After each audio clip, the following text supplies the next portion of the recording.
Hello students, physics के next lecture में आपका स्वागत है। हम इस वीडियो सीरीज के अंदर अपने chapter number 10 light reflection and reflection उसके बारे में पढ़ रहे थे। हमने अपने प्रीवियस वीडियोस में कुछ इंपॉर्टेंट टॉपिक्स कवर किए हैं, आपको देख सकते हैं। तो एक बार हम अपने प्रीवियस वीडियो का थोड़ा क्विक रिवीजन ले लेते हैं ताकि हम आगे नेक्स्ट पढ़ पाएँ।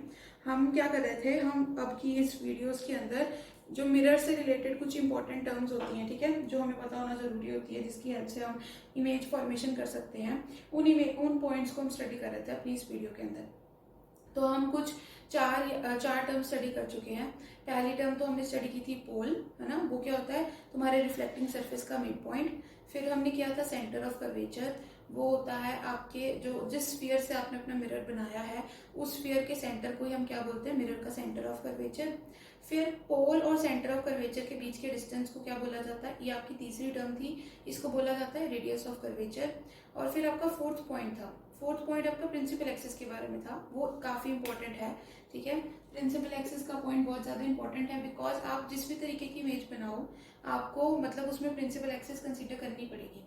वो क्या होती है, आपका कोई भी मिरर लगा लो, कन्वेक्स लगा लो, कनकेव लगा लो, उसके अंदर जो पोल और सेंटर ऑफ कर्वेचर से पास करने वाली जो इमेजिनरी लाइन होती है, ठीक है, सेंटर ऑफ कर्वेचर और पोल से पास करने वाली जो इमेजिनरी लाइन होती है, इसको हम क्या बोलते हैं, प्रिंसिपल एक्सिस।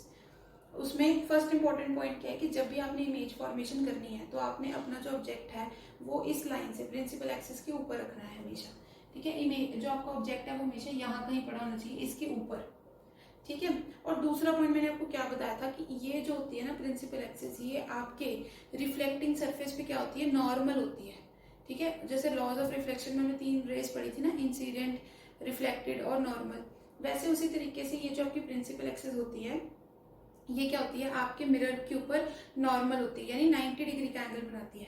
तो ये आपका मतलब काफी एक इम्पोर्टेंट पॉइंट हो जाता है। जैसे मान लो अगर आपने ये देखना हो कि आपकी इंसिडेंट रे फॉल की है तो वो रिफ्लेक्शन के बाद कहाँ जाएगी, वो आप इससे चेक कर सकते हो। कैसे, जैसे मानो ये आपकी इंसिडेंट रे इधर फॉल की, ठीक है। अब इंसिडेंट रे यहाँ फॉल करगी, अभी आपके पास क्या है, नॉर्मल भी है, क्योंकि प्रिंसिपल एक्सिस नॉर्मल का काम कर देगी। तो अगर मान लो ये इसके साथ कितना एंगल बना रही है, 15 डिग्रीज का एंगल अगर बना रही है ये उसके साथ, तो आपको पता है according to law of reflection incident angle किसके बराबर होना चाहिए, रिफ्लेक्टेड एंगल के, ठीक है। तो ये रिफ्लेक्शन होने के बाद यहाँ पे भी आप क्या बना लोगे, 15 डिग्री का एंगल ही बना लोगे, और वो रिफ्लेक्ट होकर यहीं के साइड से वापस चली जाएगी। तो अब जब आप प्रिंसिपल एक्सिस का यूज कर रहे होगे तो आपको अलग से कोई नॉर्मल बनाने की जरूरत नहीं है, ठीक है। अब जैसे प्लेन मिरर पे तो नॉर्मल बनाना बहुत इजी है, कहीं पे भी ऐसी सीधी लाइन बना दो, वो क्या होगी, आपकी नॉर्मल होगी। बट आप ये रियलाइज कर रहे हो इस तरीके का मिरर क्या है, कर्व्ड मिरर है, तो इस पे किसी भी पॉइंट पे नॉर्मल बनाना थोड़ा टेक्निकल काम होगा, ठीक है। थोड़ा आपको सोच समझ के बनाना पड़ेगा कि कहाँ 90 डिग्री का एंगल बनेगा। तो जो प्रिंसिपल एक्सिस है ना, वो आपका ये काम सॉल्व कर देती है, वो आपको क्या दे देती है, नॉर्मल दे देती है किसी भी पॉइंट पे। ओके, तो ये आपका फोर्थ पॉइंट था और ये काफी इंपॉर्टेंट था, तो इसको इसलिए हमने थोड़ा अच्छे से रिवाइज कर लिया है। उसके बाद जो नेक्स्ट पॉइंट है वो आपका आ जाता है अपर्चर, ठीक है। जो नेक्स्ट पॉइंट है वो है आपका अपर्चर। उससे पहले एक और इम्पोर्टेंट पॉइंट है, बट वो हम अपर्चर करने के बाद करेंगे, ठीक है, क्योंकि अपर्चर थोड़ा छोटा है, समझना भी इजी है, ठीक है। अपर्चर स्पेलिंग क्या है, APERTURI, ये आपका फिफ्थ पॉइंट है, फिफ्थ टर्म है जो आप मिरर के अंदर यूज करोगे। तो बच्चे समझो अपर्चर क्या होता है। अब ये आपने देखा, ये क्या होता है, जो आपका रिफ्लेक्टिंग सरफेस होता है। अब जहां मैं बार बार वर्ड यूज करती हूँ, जैसे डेफिनेशन के अंदर रिफ्लेक्टिंग सरफेस क्या होता है, मिरर का वो पार्ट जहां जो हमें रिफ्लेक्शन करने में हेल्प कर रहा है, जो हमें इमेज देखने में हेल्प कर रहा है, उसे हम क्या बोलते हैं, रिफ्लेक्टिंग सरफेस बोलते हैं, ठीक है। तो अब जैसे मान लो अगर आप ये सरफेस ले रहे हो, ओके, अगर आप आपने इस तरीके से ये सरफेस लिया है, तो अपर्चर क्या होता है, इस सरफेस का डायमीटर, ठीक है। अपर्चर क्या होता है, अगर मैं समझाने की कोशिश करूं तो अपर्चर होगा इस सरफेस का क्या, डायमीटर, ठीक है। अब जैसे हमने पिछले टॉपिक समझे, जैसे मान लो सेंटर ऑफ कर्वेचर हमने समझा या हमने रेडियस ऑफ कर्वेचर समझा, ठीक है। तो उसमें जो भी है सेंटर, रेडियस वगैरह, ये वाली टर्म्स हमने किसके हिसाब से ली, जिस स्फीयर का ये पार्ट बन रहा है, ठीक है। जैसे मान लो ये ऐसे एक बड़े स्फीयर का पार्ट बन रहा होगा, समझते हो, तो उस स्फीयर के सेंटर को ही हमने क्या बोला, सेंटर ऑफ कर्वेचर। उसी स्फीयर की रेडियस को क्या हमने बोला, रेडियस ऑफ कर्वेचर। अब अगर मैं क्या एक नई टर्म बोल रही हूँ, कौन सी बोल रही हूँ, अपर्चर बोल रही हूँ। तो अपर्चर मैंने तुम्हें क्या बताया, ये क्या होगा, तुम्हारे रिफ्लेक्टिंग सरफेस का डायमीटर। तो काफियों के मन में ये ख्याल आया होगा, मैम डायमीटर तो बस ये लो हो गया, रेडियस ऑफ कर्वेचर का डबल कर दो मिल गया अपर्चर, ठीक है। बट ये नहीं होता। अभी ये डायमीटर अपर्चर नहीं होती, ठीक है, ये डायमीटर अपर्चर नहीं होती। इसलिए मैंने तुम्हें स्पेशली बताया, क्योंकि बहुत बार ये होता है कि हम लोग ना कभी कभी हमें ऐसा होता है कि हमें अकेली डेफिनेशन याद होती है पर हमें डायग्राम में नहीं पता होती वो चीज़ कहाँ है। तो हम डेफिनेशन पढ़ के उस हिसाब से उसको डायग्राम में बनाने की कोशिश करते हैं। बट अगर आप डेफिनेशन इसकी पढ़ोगे तो वो डेफिनेशन में तो क्या लिखा होगा, ये जो आपकी रिफ्लेक्टिंग सर्फेस है उसका डायमीटर होगी। तो बहुत लोग ये समझेंगे कि सेंटर ऑफ कर्वेचर भी स्फीयर का होता है, रेडियस ऑफ कर्वेचर भी स्फीयर का होता है, तो अगर हमें डायमीटर की बात करनी है तो वो भी स्फीयर की होगी। बट नहीं, अपर्चर इस तरीके से डायमीटर नहीं होती है आपके रिफ्लेक्टिंग सरफेस की। तो आपको यहाँ पे ये डायमीटर कंसीडर नहीं करनी है जो मैंने अभी आपको डॉटेड लाइन में बना के दिखाई। अपर्चर होता है ये जो सर्कुलर, अब जैसे जो भी आपका स्फेरिकल मिरर होगा वो एक स्फीयर से बना है, ठीक है। तो स्फीयर से बनने के कारण उसके पास हमेशा क्या होगी, एक सर्कुलर आउटलाइन होगी। देखो ये सीधा नहीं है ना, ये क्या एक सर्कुलर आउटलाइन इसी तरीके से बन रही है। तो इस सर्कुलर आउटलाइन का जो डायमीटर है, सर्कुलर आउटलाइन का डायमीटर हम कैसे बनाते हैं, इस तरीके से, समझ लो। ये पॉइंट अगर मान लो M है और ये पॉइंट अगर N है, ये क्या हुआ तुम्हारे सर्कुलर लाइन का डायमीटर। तुम पहले डायमीटर कौन सा समझ रहे थे, ये वाला जो मान लो स्फीयर का बन रहा होगा, नहीं वो नहीं, ये जो सर्कुलर लाइन का तुम्हारा जो डायमीटर बन रहा है ना, कितना चौड़ा मिरर लिया है तुमने, ठीक है, ये होता है तुम्हारा, क्या होता है, अपर्चर होता है, ठीक है। ये जो तुम्हारा ये MN मैंने ड्रॉ किया ना, इस सर्कुलर आउटलाइन की जो डायमीटर होगा कि ये कितना चौड़ा है, वो तुम्हें क्या बताएगा कि तुम्हारा अपर्चर कितना है। अपर्चर मतलब काफी इसका अगर तुम मतलब अल्फाबेटिक मीनिंग लेके चलो तो वो अपर्चर होता है कि कितनी जगह तुम्हारे लिए खुली है, ठीक है, कितना तुम्हारे पास जैसे गेट खुला है, गेट का कितना अपर्चर है, कितना एरिया खुला है गेट का। तो वैसे ही अब ये भी क्या बताते हैं कि कितना मिरर तुम्हारे पास अवेलेबल है। तो अब इसमें वैसे तो पूरा रिफ्लेक्टिंग सरफेस तो मतलब पूरा अगर तुम गोला लेते तो इतना बड़ा तुम्हारे पास वो होता है ना एरिया, बट अभी तुमने मिरर को कट कर लिया है तो तुम्हारे पास रिफ्लेक्टिंग सरफेस कितना बच जाता है, इतना ही बच जाता है। तो इसका जो डायमीटर है, इसकी जो विड्थ होगी, ठीक है, उसको तुम क्या बोलोगे, उसको तुम बोलोगे तुम्हारा अपर्चर। अब जैसे हमने सबकी वो की है, डेफिनेशन की है, तो उसको भी हम इसकी भी हम डेफिनेशन करेंगे, ठीक है। तो इसकी भी मैं आपको डेफिनेशन लिखवा देती हूँ एक आसान सी, जो मान लो आपको अपने पेपरों में काम आएगी, ठीक है बेटे। तो अब आप ये जो अपर्चर का मैंने डायग्राम बनाया है, इस अपर्चर के डायग्राम को तो आप अच्छे से नोट कर लेना। ये होगा the reflecting surface has a circular outline, the reflecting surface has a reflecting outline. The diameter of the reflecting surface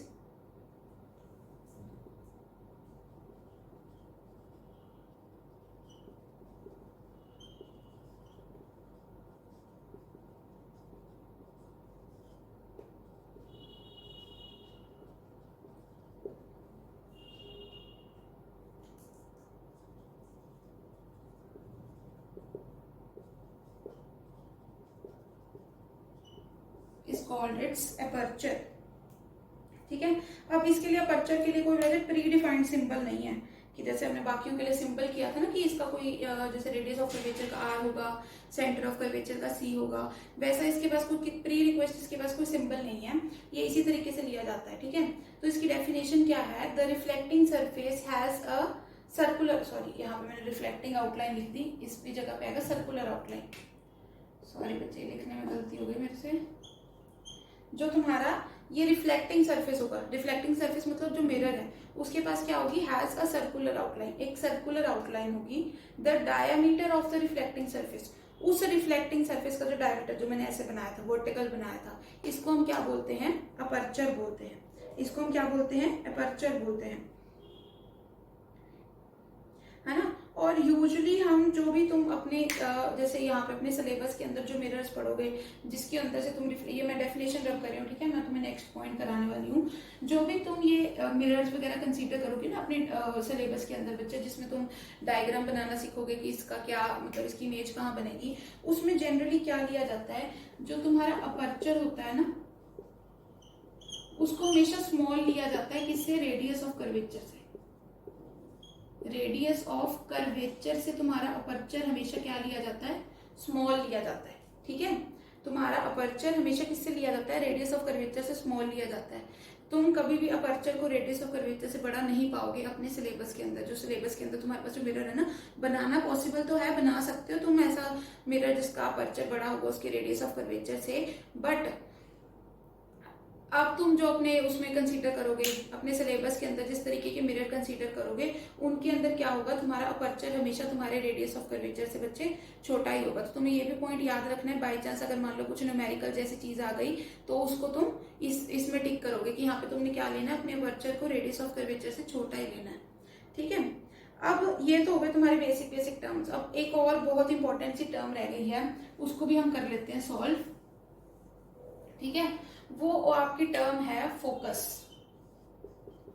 वो आपकी क्या टर्म है? वो है आपकी टर्म फोकस।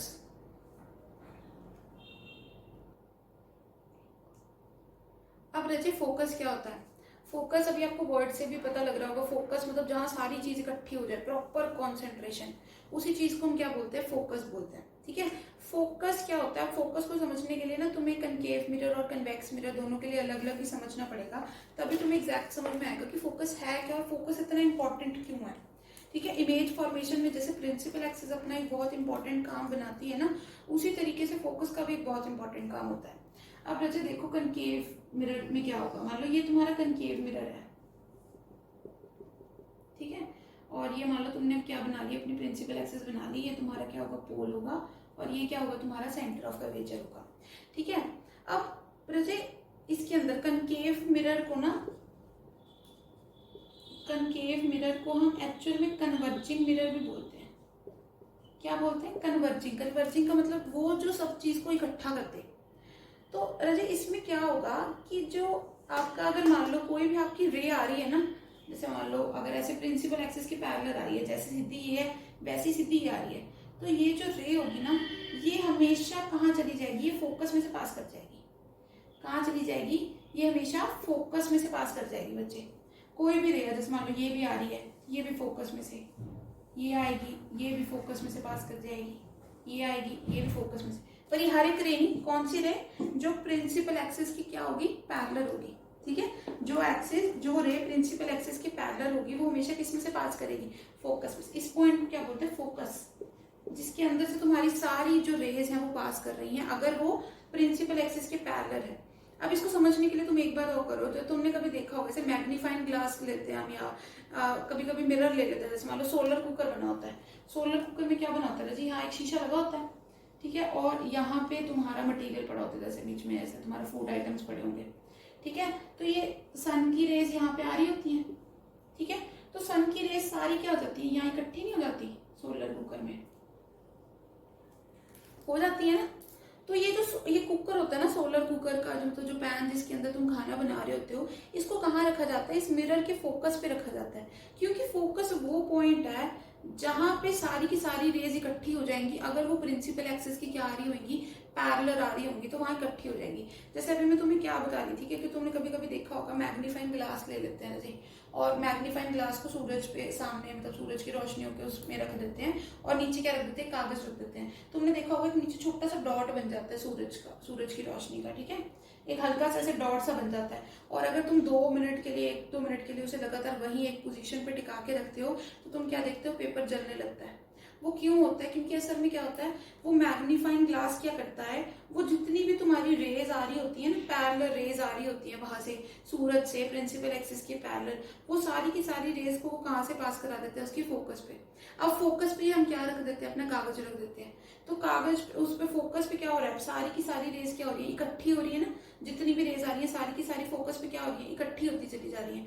तो असल में क्या हो रहा है, वो सारी की सारी सूरज की रोशनी वहां इकट्ठी हो गई, तो क्या हुआ, सूरज की रोशनी में तुम्हें बताया था ना गर्मी होती है उसके अंदर, तो वो इतनी ज्यादा रोशनी की किरणें वहां इकट्ठी होके बैठ जाती हैं, इतनी गर्मी इकट्ठी हो जाती है कि तुम्हारा पेज ना जलने लग जाता है। ठीक है, तो फोकस वो पॉइंट होता है जहां तुम्हारी सारी रेस क्या हो जाए, इकट्ठी हो जाए। पर अब ये फोकस जो है ना, वो कनकेव और कन्वेक्स मिरर दोनों के लिए अलग अलग सा होता है।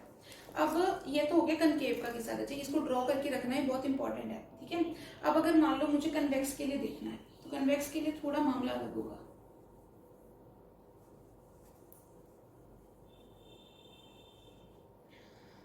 कन्वेक्स के लिए क्या होगा, ये जैसे कन्वेक्स इस तरीके का होगा।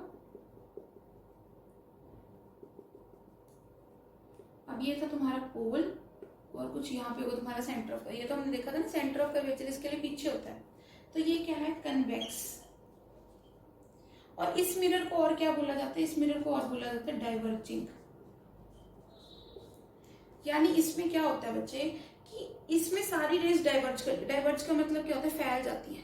जैसे कनकेव में क्या हो रहा है, सारी की सारी इकट्ठी हो रही है ना, वैसे कि वैसे कन्वेक्स में क्या हो रहा है, सारी की सारी फैल जाएंगी। जैसे अगर कोई भी रे ऐसे प्रिंसिपल एक्सिस से आएगी ना, तो पीछे फैल जाएगी, इससे आ रही होगी ये फैल जाएगी, यहाँ से आ रही होगी ये फैल जाएगी, यहाँ से आ रही होगी ये फैल जाएगी। इस तरीके से टकरा टकरा के क्या हो रही है, फैल रही है, इकट्ठी नहीं हो रही। कनकेव में हम क्या देख रहे थे, इकट्ठी हो रही थी ना, कन्वेक्स में क्या हो रही है, फैल रही है। पर ये कहीं ना कहीं इकट्ठी होंगी, तुम्हें दिख रहा है ये मिरर की इस साइड पे तो इकट्ठी हो नहीं सकती। वो प्लेन मिरर वाला लेक्चर याद रखो रजे, देखो ये यहाँ तो इकट्ठी नहीं हो रही। पर अगर तुम क्या करो, इन्हें बैक ट्रैक कर दो,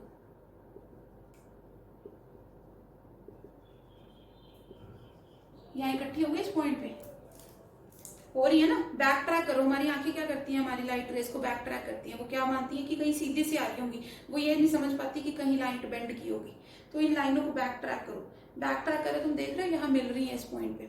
अब इस पॉइंट को बोला जाता है तुम्हारे कन्वेक्स मिरर का, सॉरी हाँ, तुम्हारे कन्वेक्स मिरर का फोकस। ठीक है, तुम्हारे कन्वेक्स मिरर का फोकस कहाँ होता है, वो मिरर के पीछे होता है रजे, और उस पे लाइट एक्चुअल में मिलती नहीं है, पर मिलती हुई नजर आती है। ठीक है, इस बात में फर्क रखना है।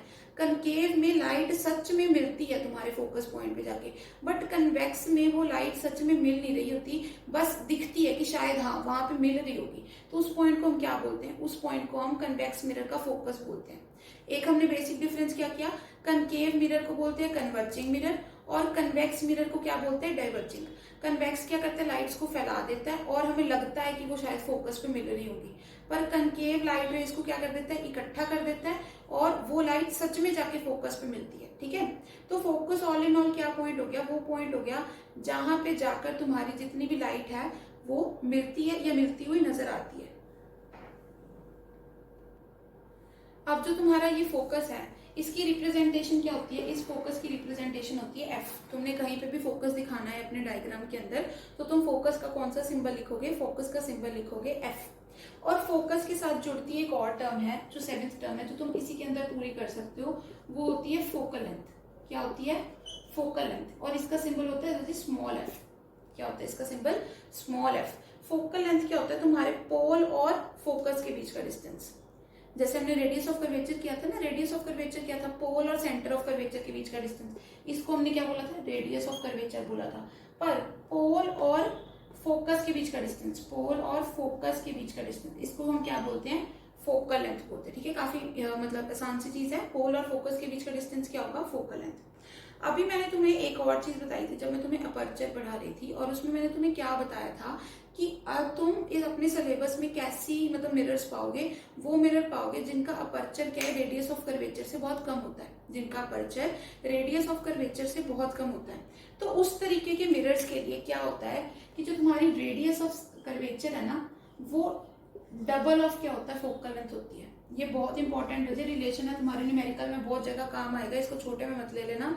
ये क्या होता है तुम्हारा, इसका मतलब क्या है कि जैसे ये रेडियस ऑफ कर्वेचर है ना, तो फोकस एग्जैक्टली उसके आधे पे आएगा। ये दिख रहा है तुम्हें, ये जो अगर मैं इसको यहाँ लिख दूं कि तुम्हारा एफ है वो किसके बराबर आएगा, r/2 के बराबर आएगा बच्चे। इसका मतलब जो तुम्हारा ये रेडियस ऑफ कर्वेचर है, इसका बिल्कुल जब तुम सेंटर ले लोगे, जो वो सेंटर पे जो पॉइंट आएगा वो तुम्हारा क्या होगा, फोकस होगा। ठीक है, समझ में आई। और उसकी पोल से लेंथ को हम क्या बोलते हैं, फोकल लेंथ। और ये वाला रिलेशन तुम्हें न्यूमेरिकल्स में बहुत जगह यूज में आएगा, तुम जगह जगह इस रिलेशन को यूज करोगे जब भी तुम्हें अपने न्यूमेरिकल को सॉल्व करना पड़ेगा। ठीक है, तो फोकस का क्या था, फोकस था वो पॉइंट जहां पे तुम्हें अपनी लाइट रेज तुम्हारी टकराकर कनकेव मिरर से टकराकर एक्चुअल में मिलती हैं और कन्वेक्स मिरर से टकराकर मिलती हुई नजर आती हैं। ठीक है, तो उन तरीके उस पॉइंट को क्या बोलते हैं, फोकस बोलते हैं।